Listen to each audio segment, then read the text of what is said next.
So we are going to continue with the Playboy of the Western World, and we will analyze it, and we will analyze the way in which it came to be written.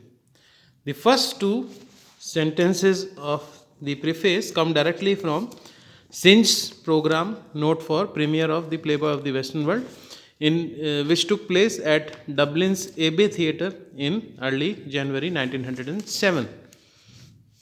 During the rehearsal process for the Playboy, the Abbey's inner circle, Lady Gregory, William Butler Yeats, and William Fay had harshly criticized Synge over the coarseness of his language, plot, and imagery. So he came under heavy fire from the Irish literary luminaries, including Lady Gregory, William Butler Yeats, and William Fay, because his language was too rustic or coarse, and his plot and imagery were considered as superfluous. As further discussed in the additional content section of this note, uh, his strategy was wholly unsuccessful, since it involved criticism rather than thwarted it. During its 2-week Dublin run, the play inspired riots that required upward of 50 policemen to control. And when the play was premiered in Dublin, rioting took place, and policemen were deployed in order to control the crowds which went on a rampage. Synge's assertion that the theatre must contain both reality and joy provides a useful guidepost for navigating the extraordinarily unique and thorny universe of the Playboy.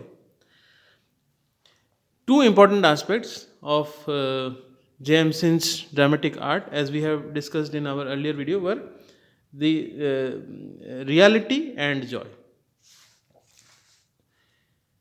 First, he focuses on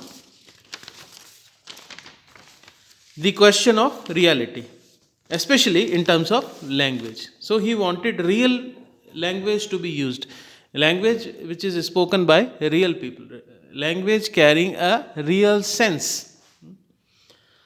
The language, Synge tells us, derives from the empirical, the witnessed, the overheard, that is, the chink in the floor of the old Wicklow house where I was staying that let me hear what was being said. It is a quoted statement made by Synge.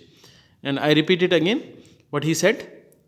Quote, chink in the floor of the old Wicklow house where I was staying, that let me hear what was being said. Unquote. In this sense, reality may be interpreted as the communication of a prose based naturalism. He merely wants to recount the singular way of speaking that he has heard and appreciated. But what does Synge mean by joy, and how does it contrast with reality? Conducting an ill advised interview with the Evening Mail several days after the play's debut, and also after several days of the writing, Synge insisted the work was not to represent Irish life as it is lived.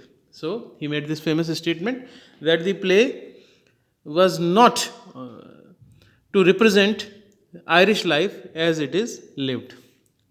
So it would be imitation of what was in real. So he did not want to show the absolute reality.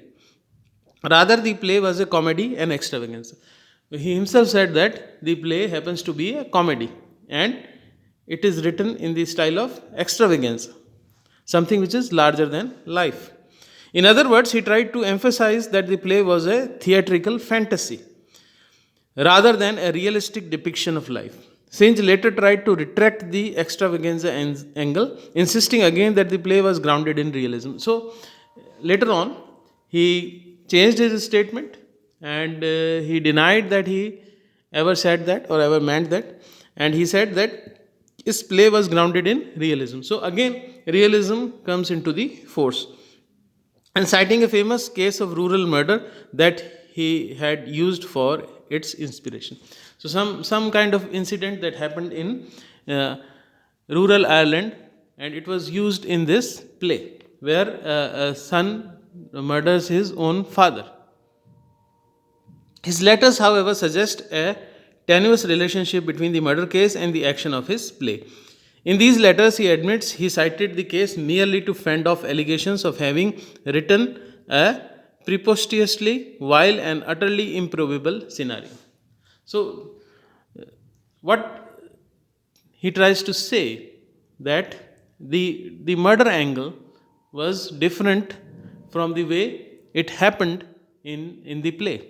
It was an improbability, a son murdering his own father, but such kind of incidents do happen in real life, though they might be taken as an exception. Yet the peculiar stranglehold of the story lies precisely in its outlandish, phantasmagorial, violent, and surreal nature. So, these are the elements which we find in this piece of work.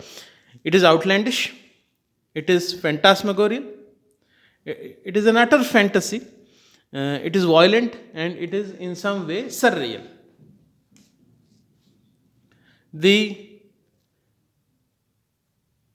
prose based naturalism of the character's speech is one aspect of the play, a vehicle meant to transport more stylized observation on the grotesque, outlandish, and desperate potential of the human heart.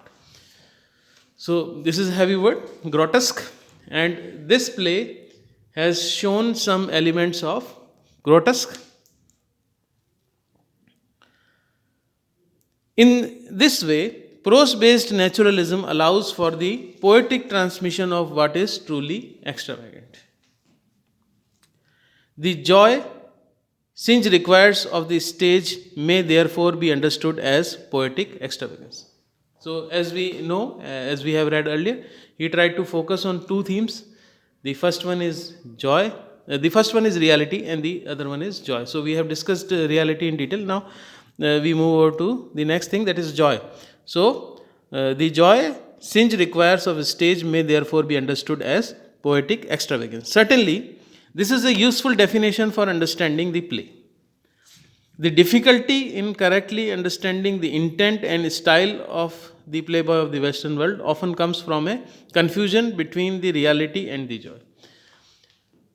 There is a confusion because Synge has compromised on terms of reality, and this play does not give any sense of joy to the audiences as the audiences felt. And as Synge said, it is meant to be a comedy, but people did not find it joyful, humorous, or could not find it as a comedy. It was something else. People find it grotesque, outlandish, extravagant. While a proper understanding of Synge's worldview involves recognizing that those qualities are not antithetical to one another, but are in fact dependent. So, this was the point of view of the author J.M. Synge, and today we will finish off and we will continue discussing the playboy of the Western world in our forthcoming videos. Thanks for watching.